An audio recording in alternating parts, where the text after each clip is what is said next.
Hi guys, and welcome to another episode of Kabir Considers.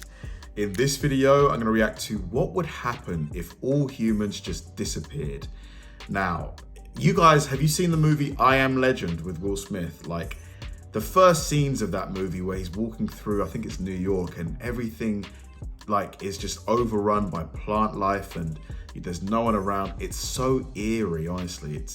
It's just almost overwhelming. I don't know if I'd be able to handle it just being the only person around. But you got to think, like, what would happen? Like, the planet would probably thank us. It'd be like, thanks for going away, guys, because it could probably like heal and restore itself and stuff. But it would be so strange. And this video here, I'm hoping it's going to really answer that question, like, what would happen? Would the world be better off truly? Would there be any consequences of us, vanishing? So yeah, this should be interesting. Let's do it. Today, we are presenting you a video on an unusual topic. Imagine that all people suddenly disappeared from the planet. The reason is irrelevant, just imagine the result. Now we are going to tell you what is going to happen after we are gone. Several hours after humanity disappears, lights all around the world will start to shut down, since most power stations work on fossil fuel. Without people, there won't be anybody to charge them, so they will stop. 48 hours after registering a sudden drop in energy consumption, nuclear power plants will switch to safety mode. Windmills will keep working until the lubricant runs out.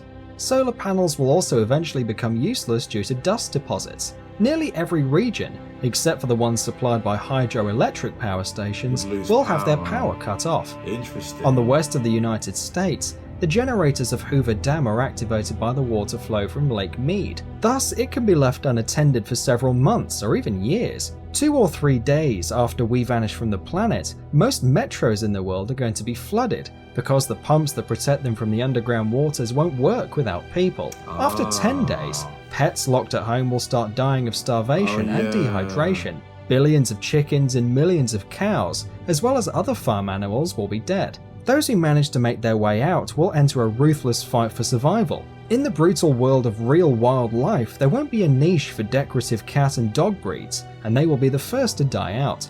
Bulldogs' short legs and terriers' small jaws are going to become their main, and quite likely deadly, disadvantages. A few weeks later, there won't be any small dog breeds left anymore. Big dogs will gather in packs and hunt down smaller breeds as well as other animals. About a month after we disappear, all cooling water on nuclear power stations will have evaporated. This will lead to a series of explosions much stronger than the Fukushima and Chernobyl disasters. Millions of animals will die of cancer, but overall the planet will recover from the radioactive contamination rather fast and easily. Really? 1 year after... I thought that the radiation would be around for ages. Like in Chernobyl, it's still radioactive there. And it's been like 60 or 70 years? People disappear, strange stars will start to fall from the sky. During our space history, we took dozens of thousands of objects to the Earth's orbit. The highest satellites will fall after many years. After 25 years, 3/4 or all squares and sidewalks will be covered with vegetation. Where there are plants, there are herbivorous animals, and where there is prey, there is always a predator.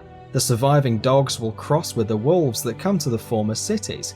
Without us, the air will become much cleaner. In some cities, the visibility range will become several times longer. Cities like Dubai and Las Vegas will be buried in sand. Insane. The desert will take what belongs to it. So will all of nature. After 300 years, metal constructions such as the Eiffel Tower or steel bridges will start to break, since for all these years there won't be anybody around to paint and protect from corrosion. Steel rods in armed concrete will bloat up to 3 times of their initial thickness. This is mind-blowing, guys. It's just...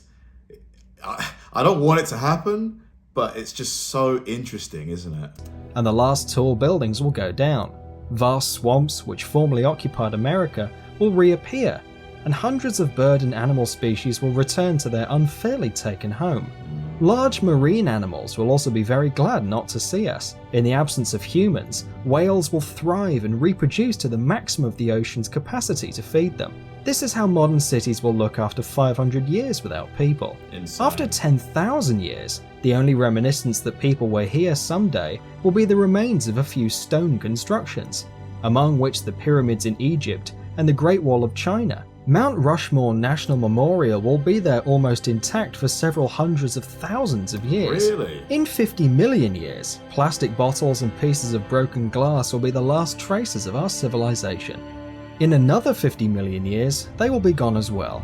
As you can see, our planet is quite sturdy and can get rid of all of our trash. If after 300 million years or later there will be a new rational species, they might not even notice there was a civilization before. So, our planet can perfectly do without us, but we can't without her. Save the planet. Wow. Thanks for watching. That Please was like powerful. and share the video in social. That was an incredible video. Well done to who made this? Let's see here. Mind Warehouse, because really poignant. Like, you know, we need the planet so much for everything, yet within a few hundred years, the planet would mostly have forgotten about us, like if we disappeared. You know, it's just the planet is it's really durable when you think about it. Like, so durable. It's just but we've only got one of it, right? You know, it's not like we have the capability right now to, I know Elon's trying to get us to Mars, but right now we're not ready. And so we really need to look after this place. I've almost got chills from watching that, man. It's really, really been thought-provoking for me. Thanks for watching, guys, and I'll see you in the next one.